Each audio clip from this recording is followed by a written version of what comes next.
And welcome back to another recap of Survivor PA Season 4.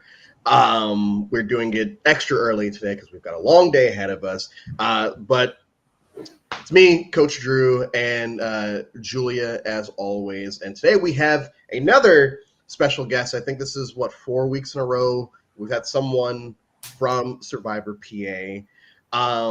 So just before I do anything else, when I found out she was joining us, I immediately had a trigger moment in my head of like, well, Tyler went home when he asked if he could come on. So I hope it doesn't go this route. And spoiler alert, it didn't happen that way. Thank you so much for joining us.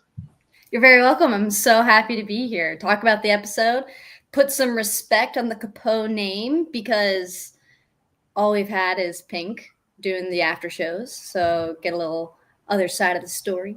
Okay. And we start with Ethan saying that, in my notes I have, Ethan says it's GG's for tribal lines and he's got to find his group of 5. So after that last tribal, the one where Tyler goes home, where was your mind going with everything? Did you, because we really don't get much of your strategy until after the challenge. So like immediate thoughts once once tribal was done after Tyler left. Yeah, so we knew that emotions were going to be high coming back from that tribal because if it went to plan, as in Tyler going home, we knew that, Pink was probably going to take that a little hard because most of the people voting, maybe not so much, but we knew that Emily was going to be left out of the vote. So there was going to be some repercussions of that, and we weren't sure how that was going to play out. Yeah. I just want to ask quickly before we get forward, what was your reaction to the Tyler tribal council blow up and all of the aftermath? I'm just so curious. Yeah. Oh, so you're like the one before last. Yeah. Yes. So I think it's a little different in my specific opinion, just because Tyler and I had a conversation before tribal where you see us at the picnic table. And part of that conversation was like, how can I prove my trust? Because like, I feel like I've been doing that with Pink kind of since the swap. When I had a vote, even though I did have a vote, I'd been trying to work with Pink, right? And flip on green. So I'm like, Tyler, how can I prove my trust to you? Well, all right, you tell me who you're going to vote for, have it be a green person, tell me who it's going to be. And when I see that vote, I'll know you're with us, right? And that was my understanding of the conversation. Maybe not so many in those words, but the understanding. And then we go, and then so I tell him Kayla, and then he goes, and when he's asked who he's going to vote, he says Kayla.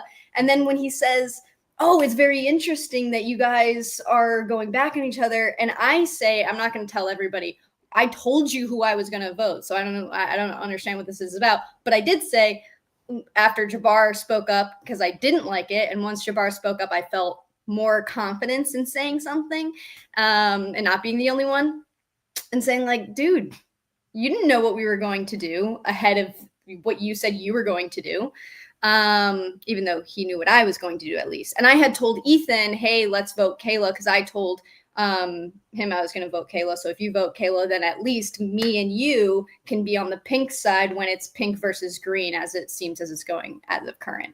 So that's how my feeling on post aftermath of that. And then coming back, I was kind of like, okay, this might be the push that I needed to get Pink rallied around to vote Tyler out. So I did allow my emotions to really kind of like come to the rise at coming back from that tribal, and showed people like, yeah, I'm frustrated. I keep telling you guys I want to work with you. You keep telling me that you don't want it to be a color, just Pink taking out all the green. But all I see is Pink taking out all the green.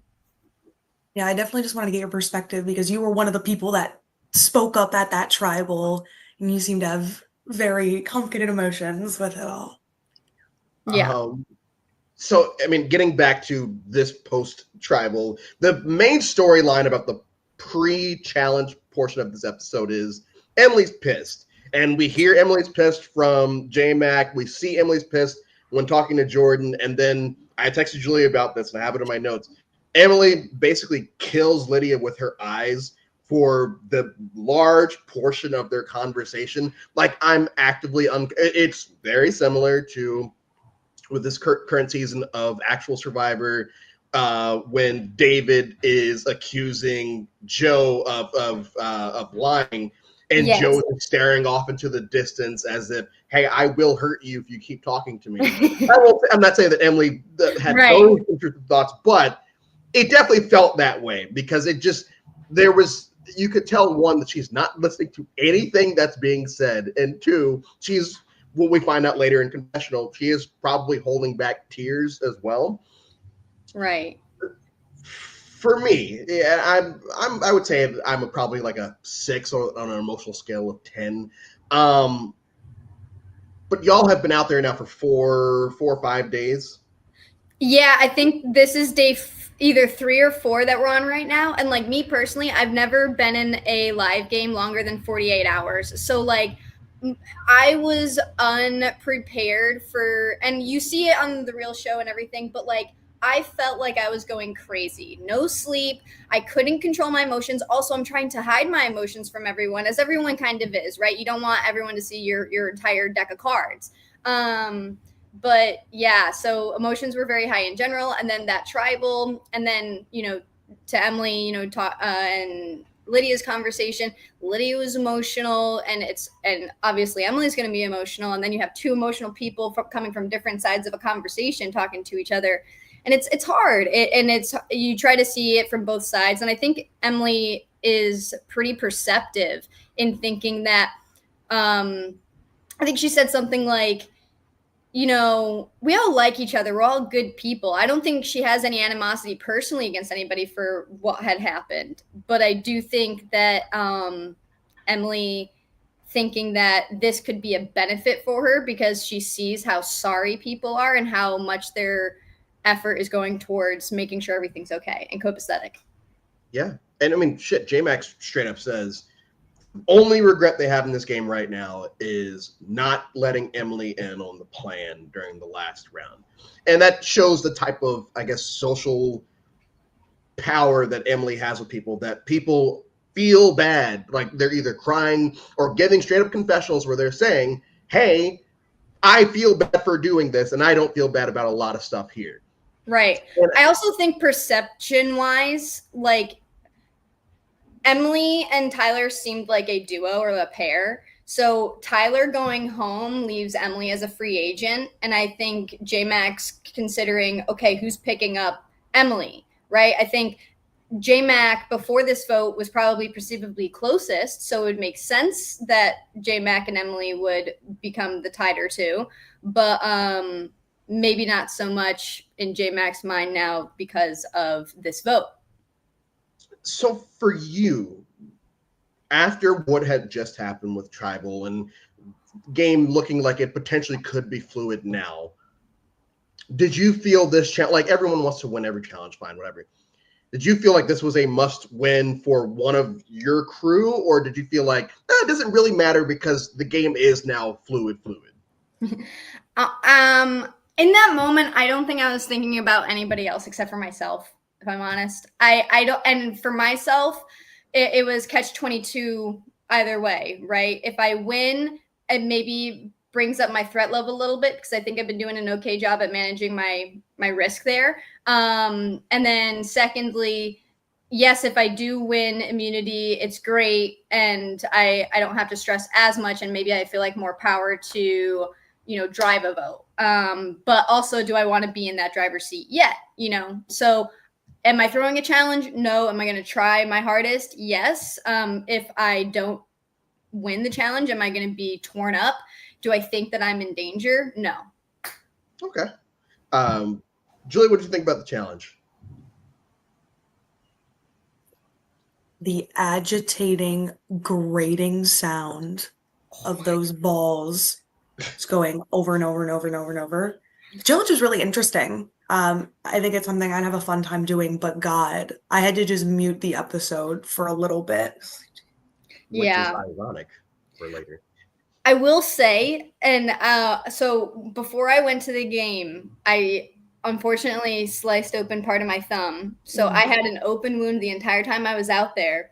So like tying knots, doing any of those challenges. So this challenge was also really hard because I couldn't like hold the thing. So I'm like, like just squeezing it together and going like this. You're basically also doing a split during most of it. Yeah. I have that like defensive athletic stance that's like just ingrained into my brain. I just need it for stability. I get it. I get it. So we get to basically the final three. Like we get Jordan, Liz, and Kayla. And because of I don't know where the cameras are all set up, but every time they zoom in on Kayla, it's basically you're looking at her abs through the wheel. And I'm like, oh man, this is such a she's going to win this challenge edit. Like she's clearly going to win because they keep showing her abs, and then she gets third. So we get down to Liz and Jordan, and at this point, for me, at this point in the episode, I don't think that either one of them have any real shot at losing or getting voted out, which I'm technically correct, but do you have an active rooting choice of that too? It's like, oh, I don't really care. As in like between Jordan and Liz, when it comes down to Jordan and Liz, are you internally rooting for someone, or are you just like, oh, I don't really, doesn't matter? I think at that point I was kind of rooting for Liz, and it was kind of like two-edged sword for me. I was like, if Liz wins, great, because then she's safe. I know they're probably going to want to aim for her because she's been doing really well in challenges, so they want more ability to win challenges. But also, if she wins, that gives her threat level higher up, which makes me want to work with her, but also be ready to cut when I can, just because, if kind of in J-Mac's line of thinking with Tyler, right? Having shields around you. Yeah. Julian, were you actively rooting for someone? Girl power. I'm just been actively rooting for Liz to win these challenges. She's incredible. Yeah. In like every challenge. And it seems effortless. Yeah. Yeah. And I'm very jealous of her challenge ability. Can I just say, out of all of the newbies that have played in this season, they are all extremely impressive. But the three women that we have right now in this episode, Kayla, Emily, and Liz, incredible at this game. Yeah. Like, very impressed. And you have like, to jump the gun a little bit, you have a confessional about Kayla a little later in the episode where it's like, hey, she's good at some of this stuff. The strategy part, and that was Kayla's whole storyline this season anyway. So that not that it matters much, because you're basically telling the audience what we've already seen. Yeah. But it was funny hearing it from the perspective of somebody that's actually playing in the moment. Like, yeah, Kayla's doing all right for herself, but on this end, it's like, okay, well, you need to, and I will say this every week, I appreciate Kayla sticking to her guns the entire game. Like, you guys are going to dictate what I'm going to do. I'm just going to do. It also keeps it interesting, and there's a little bit of a wild card in there, and that's fun, and that's nice to have around. But also, when the numbers start getting lower, you want to be able to know and depend on a vote and understand where it's coming from and why. And I think kind of just like the ambiguity of that, kind of made it more of a question mark. I called her Better Gabe last week. This week, I'm probably calling her Better Christy from Amazon, where it's like, okay, she's going home because no one really knows where her head's at. We might as well just get rid of her before things really get screwed up. But that's jumping the gun. I want to talk about Jordan choosing death. Yes. What were some of the theories going around camp and what death actually meant? So I think that confessional we get with like the 4 green people that are left in the game, talking about death, and I'm like, oh, so I had it. This is what it was, even though I'm still telling them the fabricated truth that I brought up originally. And then, which also I'm extremely disappointed in myself for not catching on to this, because I should have known that he was going to lose his vote, because if I won immunity, I was going to lose my vote. So hypothetically, I should have known that he would have lost his vote, and then maybe I could have made a better play, or I don't know, who knows. But I think Kayla's idea was that because of that dynamic, oh, well, we've already had the one where you get an extra vote, so maybe he has the sole vote. So maybe like he has the sole vote to his one vote takes out whoever he wants. And so that was definitely kind of scary because we're not exactly sure who's that going to be. I'm not sure who he's thinking. And then I think also at this point, part of the game was like, we really aren't going to know until we get to tribal. So why try to create a big plan around something that may not even be a truth or a reality? So kind of just go with our guts, and then we'll see what happens when we get to the tribal council. Would you have as it gets down in numbers, are you more excited that the amulets are kind of gone right now, or do you wish there were more to potentially shake it up? Like, what was your line of thinking? Yeah, that's a great question. I think getting down to the end of the amulets had some solace in it because it was like, okay, I can see the light at the end of the tunnel. But also there was the ambiguity of maybe they get recycled once they're all out again. Like who freaking knows? So some of it is just like half a dozen either way. You know what I mean? But I think if they hadn't been taken so much sooner and it waited later, I think one later and you start picking them up and crazy stuff starts happening, then it might scare people away from picking up more. But I don't know. Yeah, I mean, and it makes sense. And I'm just, from your point of view, would you ever pick something that says death? Like, would you, like, in your head? No, I'm talking about at this point in the game. Oh, yes. Yeah, at this point in the game. Yeah. Yeah. Well, I think, especially because I told people I picked death before, and there wasn't a good outcome from it. I don't think it would have made logical sense for me to pick death again in this particular occasion. But if no one was around me, and no one knew what I was picking, I would probably pick death again. Yeah. It worked out well for you the first time. Right. And chaos, like between chaos and death, I will always pick death. So we get back to camp, and we see Kayla doing strategy talk. And in my notes, I say, Kayla's getting into the strategy growth.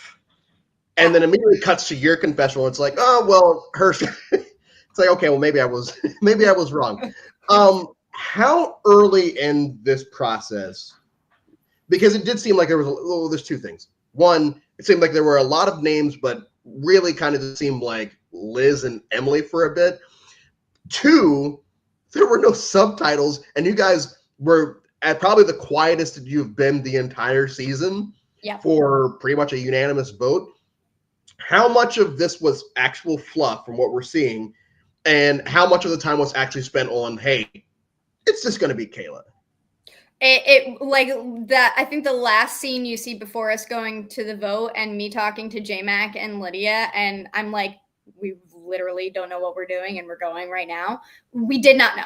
I did not know that it was actually going to be unanimous walking in.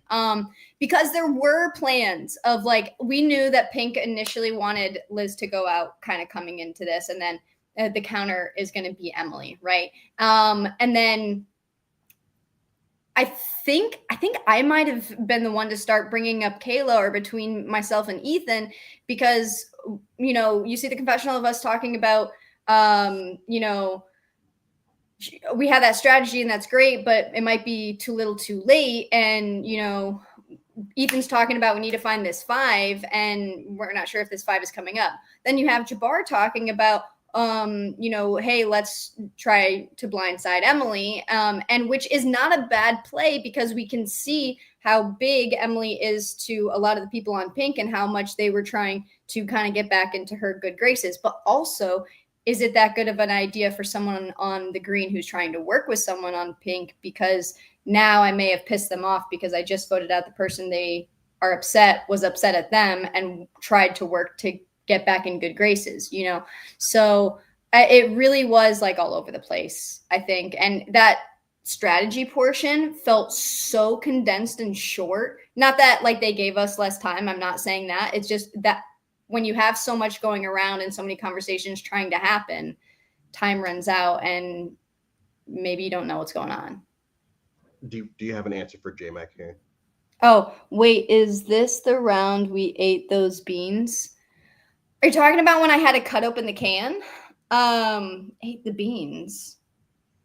There were 2 times, I think we had 2 cans of beans. One time we couldn't find a can opener for the beans. So we took the Flint and we like jarred open the beans and shook them out. I don't know if that's what we're talking about. Okay. Very authentic. Very authentic. Yeah, it was very Survivor. So we even hear. Oh my gosh, I broke the bike. Oh, J-Mac, yes, because J-Mac, I'm sorry, I didn't mean to interrupt you. J-Mac gave me keys to try and open before we tried using the Flint, and then and I broke the bike lock. I'm sorry for your bike lock. I owe you. Where I was going to go with it is, and this has been the running case the last couple of episodes, where there's just so much time shown strategizing, and we don't really know what's happening, but not in a bad way. It's just as you just said, we actually didn't know what was going on. And so the fact that it finally landed on Kayla is, I feel like it was bound to happen at some point, because I felt like Kayla, even though she wasn't doing the strategy portion of the game, I also didn't see her as someone that people really wanted to bring to the end either, which means she has to go at some point. And right around now where, hey, we actually don't know what to do. The game just became fluid. Let's just show everyone, hey, we're willing to do this. Oh, you guys willing to do this too? Okay, cool. And then we'll reset again. Based as just a audience member, I have no idea what's going on.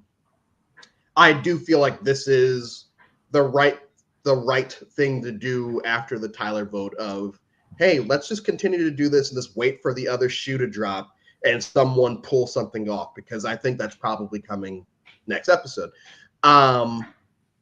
So as we're getting to Tribal, you said that you didn't think it was going to be unanimous. Where do you think some of these names were going? I'm not sure I can peg like what names on what, but I think for me it felt like someone like J-Mac and maybe Lydia might have wanted to vote for Liz instead of Kayla. And then maybe because Jabbar was thinking about Emily, maybe Jabbar would try and do Emily. Maybe someone has something. We still haven't seen an idol played in the game yet, so I don't know who has what. And yeah, it was just really up in the air, and people's emotions were really high coming off of that tribal council throughout that round, especially. And then because the strat round was so hectic and we're just trying to figure out what's going on. I knew where Ethan's vote was going to go. I knew that he was going to vote with me. I think we did end up talking with Jabbar, so I was confident that Jabbar understood where we were going and why, but I just didn't know exactly. And it's hard to tell, and someone can say, yes, I'm with you to your face. And you just don't know when you sit down on those logs at Tribal. I skipped the because you brought up the idols thing. They cut to a confessional with Kayla, and the producers are telling her to pull something out, and I'm like, oh my god, did Kayla find something? This is insane. But no, she didn't find anything. She had a little cheat sheet. Julie, what was this cheat sheet all about? Yeah, it was the story back from the old Blair Witch Hunt challenge that had every survivor's name on it that was still in the game. So she just had a list of everyone's name because she couldn't remember. And I feel like I need to get you one of those as well. Me? Mm-hmm. Why? There's a certain member of person on the cast. Yeah. Okay, that's the person in the cast. Yeah. When that person gets voted out, I'll bring up that. So yeah, I thought that it was going to be Kayla has an idol, and then as the segment kept going on, it's like, oh no, she's got this little cheat sheet. This is clearly going to come back to pay off for her some time down the line, because she's not going home this episode. That'd be crazy. So we get to Tribal, and it's pretty your standard like there's nothing crazy being said. Everyone's answering the questions, with the right amount of caginess and honesty and lies. It doesn't look like Daniel's trying to fish for anything specific. For once. You, huh? For once. For you, how were those tribals for you? Like up to this point in the game? And you only have to. This is what, your fifth at this point? I think it's the one that I've been to. I think I've been to 6 or 7. Okay. 6. 7. What were your experiences like being there? At Tribal? Yeah, just as Tribal. So I'd say like in the beginning, like pre-swap and during swap, up in like the Josh vote and the David vote, those were tough votes for different reasons. In that, like in David, like it kind of was really tough in that, like we really loved David. Like he felt like that tribe, it felt like family. It really did. And David was like the little brother. And it was also difficult because we didn't know at the time, but Josh was actually considering quitting, and we find that out more after the fact. Then Josh goes home. Then Sam's was tough too, and then I think during the merge, that's where shit hit the fan, and it felt like, oh my gosh, this is real. Barton's vote out was very difficult, especially because of how many votes were a part of that. And us almost going to rock. So now it's like, okay, wow, people are here to like stick to their guns. And then just following that, same thing with Ben, getting big people out, Ben, Tyler, right? And then, and now we're at where we're at. And let me just say, speaking of tribal councils, this is my 5th tribal council that I've had the immunity idol. And if you guys remember what that thing looks like, it's a dang statue. It's not easy to hide. I wear baggy clothes kind of in general, but I purposely wore like baggy clothes that have pockets and stuff. I'm not hiding this thing in my dang pocket. So I do have this. I brought it to all 5 of the tribal councils, and I'm like sitting on it. So and even the logs are uncomfortable and more uncomfortable. And no one was bringing their bags to tribal, so I couldn't like hide it in a bag. Production was killing me with that. I was like, are you serious? I'm shocked that not only you got away with the story to begin with, but like you said, seeing how big it is that you've gotten through 5 tribal councils without anyone saying anything or seeing it. And so that's the other part of it that's kind of scary too. It's like the story's held on for so long. When I break the story, what happens then? So we'll have to find out. So we look away, Mom. J-Mac brings up a very funny point that I want both of you guys' perspectives on, because especially in this episode we see it happen. We've talked about it earlier with the emotions. J-Mac says, why do we sign up for these? Why do we sign up to do these? And I think obviously the easy answer is because we enjoy Survivor and we enjoy competition, this, that, and the other. But we've all been in situations, whether it's online or in live games, where our emotions do go, what's the word? What's the phrase? Anyway, emotions are high. Emotions are high. Yeah. Take over. And we sit there and like, why are we even doing that? Like for minimal money, sometimes a fair few bucks, sometimes for nothing, for both of you, why do you continue to play games? You go first. Yeah. I think for me, the highs outweigh some of those lows. Just like the highs of meeting new people and having the fun experience is better than when it potentially goes wrong or emotions run rampant. Or sometimes a lot of money. That also doesn't hurt. No, definitely not. I'm going to go back to the answer that I gave Daniel when he asked me, why do we come out here on the first day? And I said, type 2 fun.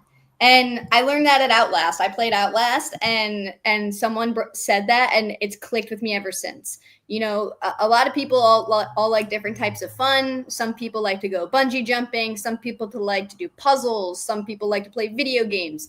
we like to get out and meet people that we've never met before, people that we would never meet just walking past or have conversations with walking down the street, and create this social experiment and throw a bunch of crazy shit into the fan and see what happens. And it's like a little, I think it's so beautiful, these games that we play, because they're these little societies and we're just figuring shit out as we go along. And it's so indicative to life. And since playing these, I feel like I've learned so much about people, so much about myself. I went out pretty early in the games that I've played before this, and I wasn't super proud of maybe my reaction and how I did. I'm a very competitive person. I'm not a sore loser, but I wasn't thrilled, and I was, I could get angry. And so it's like I've reflected, I've gotten better at those things. And so, yeah, I think anytime someone gets a chance to play these games, you learn so much about a lot of different things. Yeah. I've been around for 4 years, and it's everyone should take breaks, and that's where I feel like a lot I'm of on a people. break. You have to take a break, because at some point you're just going to snap, because you don't allow yourself time to decompress. You can play 8 games in a row all you want, and you'll just spiral emotionally every single time. You might do well in all 8 of those games, but at what cost? Because now you have the PTSD, which that's what it is. You have PTSD of either being voted out 8 times, winning 1 of 8 times, in which case everyone hates you because you lied to them or whatever. Sure. It takes a toll. And so when J-Mac said that, I don't know why that it stood out in that moment, but when J-Mac said that, I'm like, yeah, they're right. It's a fun little community that we're all a part of.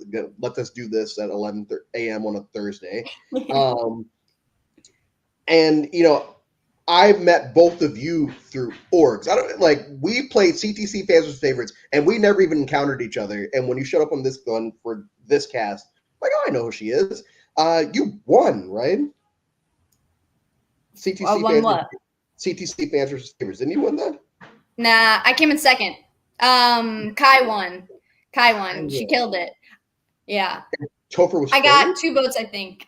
But okay, but that's the farthest that I'd ever gotten in a game before, and I was like, it was a 1-day game. I was super stoked. I played with Teeny. Teeny was on that cast. We'll talk afterwards, because I think we're talking. They're talking. He's talking different things. We're talking about different games. No, we're not. No, we're talking about different games. Fan versus favorites. We'll talk afterwards, because we're talking about 2 different things. My bad. So Jabbar breaks the marker. And yeah, fun little segue. Jabbar breaks the marker. And at a certain point, it's like, okay, yeah. At a certain point, it's like, okay, yeah, maybe Kayla is going to go home, but it's going to be super interesting to see where all these other votes go. And lo and behold, not really, because Kayla goes home unanimously. Any final thoughts on the episode? I just want to say some of my favorite moments this season have been Jabbar's voting confessionals. Incredible. I think every single Jabbar voting confessional has been top tier. There haven't been any misses. I need them every single time until he gets voted out or wins the game. Jabbar's, like you said, Jabbar's confessionals, but also the voting confessionals are just, he gives it all right there, and he can give it in a snapshot piece. I don't know how he does it. It's great. We love you, Jabbar. And now we set ourselves up for, I won't say the end game, but we're definitely on that we're on a crash course to the end game. I think that now we have people that are probably I'd be shocked if anyone else throws another rogue vote, or not even a rogue vote. Kayla wasn't throwing rogue. I guess she was. Yeah. But she's out in the open about it. She's told people she's going to. I don't see that happening the rest of the game. I do think there's going to be a voting block type thing, alliances, whatever you want to call them. And I'm very excited to see where this turns out because I do think, and we hear some people say that like I think Ethan has a big chance at winning, and somebody else. I think that everyone has a. I think it was Ethan and Liz have. They're like if Okay. they're in the final. I think at that point we were assuming it's a final 3, and I think J Max the one that said it. Yeah. I think that all of you guys have a great chance at it. I don't see if there's anyone right now that's just like, okay, they're just kind of. And I think that's a testament to the cast and how y'all have played not only the beginning part of the game, but like as the game has continued, you guys have adjusted. I don't know if you can hear that. And I'm excited to see where it turns out. Julie, any final thoughts? Yeah, I thought this was a fun episode. Not the most interesting vote we've had this merge, but I'm gonna give another little bit of a shout out to Daniel and the editors, like I do most weeks, of always keeping it ambiguous during the scramble, but still leaving us satisfied with the outcome. Because I know it can be hard to toe the line of keeping the scramble interesting and then having a good payoff with the vote. So give them their flowers again as well. But I'm excited for next week. I feel like it is going to be a very interesting vote, especially watching the next time on. So, oh yeah, very excited. Well, next week, Julie will be filming this from her new place in Florida. I don't know where I'll be. I'll probably still be here. You'll be here. I'll probably still just be here. But thank you both as always. Thank you to everyone in the prod chat. Oh my gosh, in the chat. Thank you to everyone that has played this season that continues to come out and listen and chime in. We ran into Amy over the weekend. She's having a blast with it. And yeah, we'll be back Thursday night. Like this is a one-time thing. We'll be back Thursday night. Thank you both, and we will see you guys next week. See you guys.